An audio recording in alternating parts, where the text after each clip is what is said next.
And if you don't like Tucker Carlson, well, sorry. I don't really like him either. Tucker Carlson's laugh is so corny and fake, and his hair like flounces around every time that he laughs. And he reminds me of what you would think of like your conservative neighbor that lives down the street in a log cabin who wants to go fishing on a Saturday and talk about his time with the CIA in Nicaragua. Like, that's who Tucker Carlson is.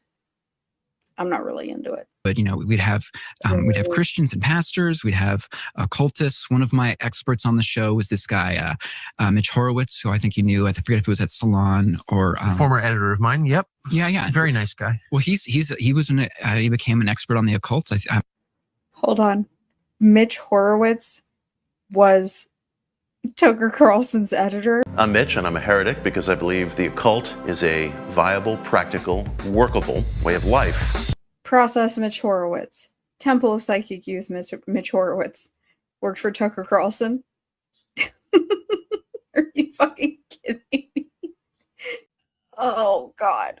I'm like trying to figure out what is the timeline of this fellow over here with his Ghostbusters and off salmon button up here and a very strange Lego shaped head. Sorry. Like, what is the time frame he's talking about? Because yeah, like Weird Scenes, Dave McGowan, even William Ramsey.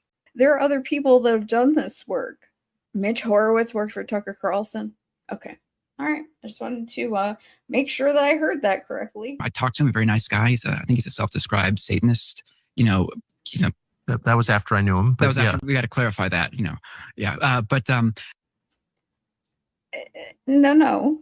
Why is Tucker Carlson so insistent that Mitch Horowitz was not a Satanist when he was working for him? Do you think that's bad PR for the right-wing party? This show, it's all a long way to say, well, creating this show and taking it around town. I'm another guy that was a big influence, Gary Lockman, this occult historian, a friend of mine. Doing this show and trying to get it created. He's friends with bitch ass Gary Lockman. Are you kidding me? We're just getting the gang back together, aren't we? Are you kidding me? You literally cannot make this up. We're getting the band back together, the Process Sibs back together, the Temple of Psychic Youth back together. This is fucking preposterous. This is ridiculous, and I'm so glad. Thank you, Echo Cat. Thank you, Soil Lodge, for mentioning this to me, and that you guys sat here and watched this. Thank you. Why are they into the same stuff that Kenneth Grant, Genesis P. Orridge was into, Brian Geist and William S. Burroughs? Why are they into the same weird stuff? So that was, to answer your question, that was the entry point into this for me, is having researched the show. Does he also mean weird stuff as in touching kids? Like William S. Burroughs and Genesis P. Orridge? Because that's what they were into. This guy should hook up with Manny. I don't really know about that. What a nightmare. Is this like a backhand? I'm trying to process this information, pun intended or not. I'm trying to understand if this is what some people call like disclosure. Is this supposed to be like a low-key disclosure of like process influence in Silicon Valley? We don't see them as a cult. No. Can I just say that for all my people, especially those that have been with me for some time, we get to tell the entire world, we told you so. We tried to warn you.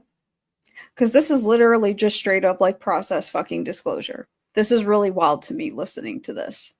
So when your friends tell you that the process is a conspiracy theory and blah, blah, blah, blah, you get to sit there and say, no, you were right. And we've been talking about it for 2 years. Just past our 2-year anniversary. Suck my dick.